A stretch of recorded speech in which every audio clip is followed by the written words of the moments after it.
स्वामी जी प्रणाम। स्वामी जी, हमारे सभी धर्म ग्रंथों में मिक्सिंग की गई है, तो मुझे संशय है कि कहीं वेदों में भी मिक्सिंग तो नहीं हुई।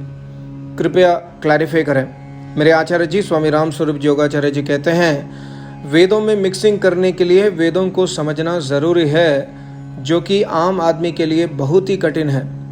इसलिए कई औरंगज़ेब जैसे राजाओं ने भी वेदों को जलाना शुरू किया, वेदों का नामो निशान मिटाने की कोशिश किया, लेकिन मिक्सिंग नहीं की गई है।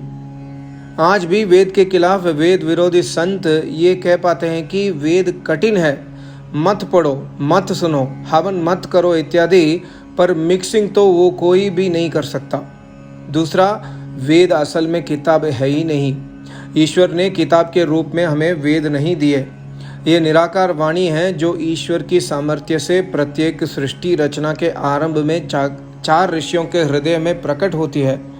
फिर ऋषि उसे आगे सुनाते हैं और शिष्य सुनते हैं। इसलिए आज भी यही नियम है कि वेदों को विद्वान से पहले सुनना चाहिए, बाद में किताबें पढ़नी चाहिए।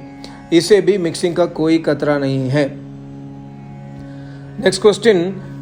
प्रणाम स्वामी जी, आपने एक मंत्र का अर्थ बताया इंग्लिश में। मुझे ता शश्वंता का अंग्रेजी वाला मीनिंग समझ नहीं आया, क्या आप उसे हिंदी में बता सकते हैं? मेरे आचार्य जी कहते हैं, my daughter, blessings to you. इस संसार में दो पदार्थ विद्यमान हैं, एक जड़ पदार्थ है और दूसरा चेतन है। जड़ प्रकृति है जो शश्वंता अर्थात सनातन है, और चेतन जीवात्माएं हैं, वे भी शश्वंता है अर्थात सनातन है। ता का अर्थ है दो, अर्थात प्रकृति और जीवात्मा, ये दो पदार्थ शश्वंता अर्थात अनादि है। Next question. स्वामी जी, क्या मैं जिसे चाहती हूँ उससे मेरी शादी होगी? मेरे आचार्य जी कहते हैं, शादी के मामले में हर बेटा बेटी को माता पिता के सामने अपना दिल खोलना चाहिए। ऐसा ना हो कि अज्ञानवश कोई बेटा बेटी फिजिकल चार्म को लव समझकर आगे बर्बाद हो जाए। स्वामी जी चरण स्पर्श। अगर मन में क्रोध उत्पन्न होता हो और परेशानियां होती हो तो इसके लिए क्या करना चाहिए?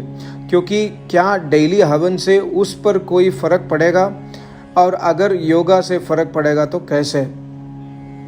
मेरे आचार्य जी कहते हैं, जीव को काम क्रोध आदि छोड़ने के लिए नित्य हवन में ईश्वर से प्रार्थना और साथ ही साथ कठिन पुरुषार्थ करना चाहिए। योगाभ्यास भी नित्य जरूरी है।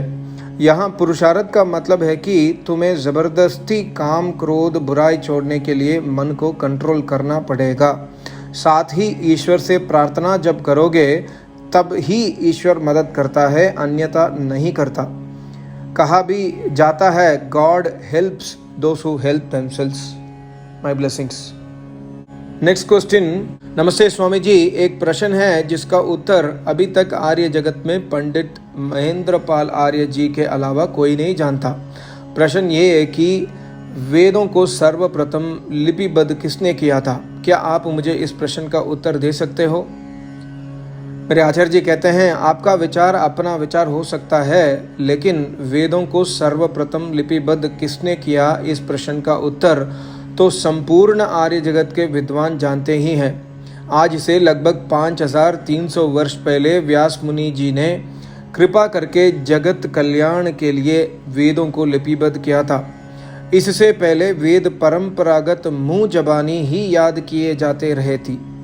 अब यदि कोई इस प्रामाणिक सत्य को उलट पुलट करके कहने लगे कि किसी और ने लिपिबद्ध किया, तो ऐसे असत्य भाषण पर रोक लगानी आवश्यक है।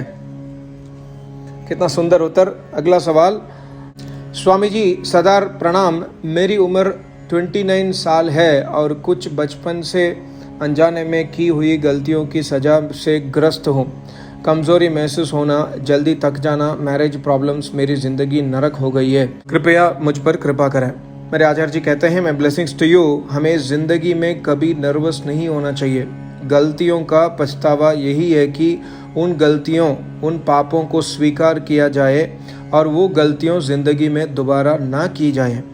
पुरुषार्थी बने, प्रातःकाल जल्दी उठें, सैर करें, ब्रह्मचर्य मेंटेन करें, इसके लिए आप मेरी हिंदी किताब ब्रह्मचर्य दुख निवारक दिव्य मणि पढ़ें।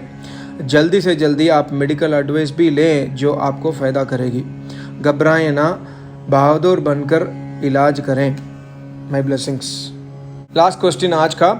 एक तरफ कहते हैं ऊपर वाले की मर्जी के बिना कोई पत्ता भी नहीं हिल सकता, यानी सब कुछ करने कराने वाला वही है, तो फिर जो ये बुरे काम जितने भी बुरे कर्म हो रहे हैं, यानी उनके पीछे तो ऊपर वाला का ही तो हाथ है ना।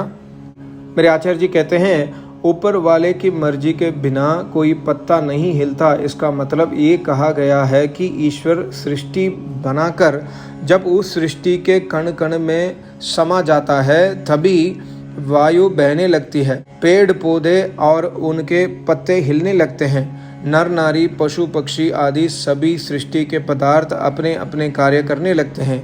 अगर ईश्वर संसार के कण कण में ना समाये तो पूरा संसार पत्थर की तरह जड़ बना रहता है, उसमें कोई चेतना नहीं होती।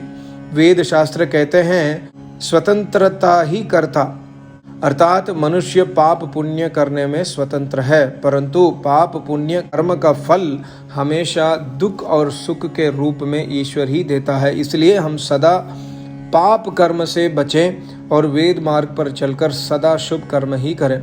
इसलिए बुरे कर्म करने की प्रेरणा ईश्वर नहीं देता, बल्कि हमारा मन ही हमें बुरे कर्म करने के लिए उकसाता है। अतः हमें वैदिक साधना से मन को कंट्रोल करना चाहिए। कितना सुंदर उत्तर। सबको नमस्ते। ओम।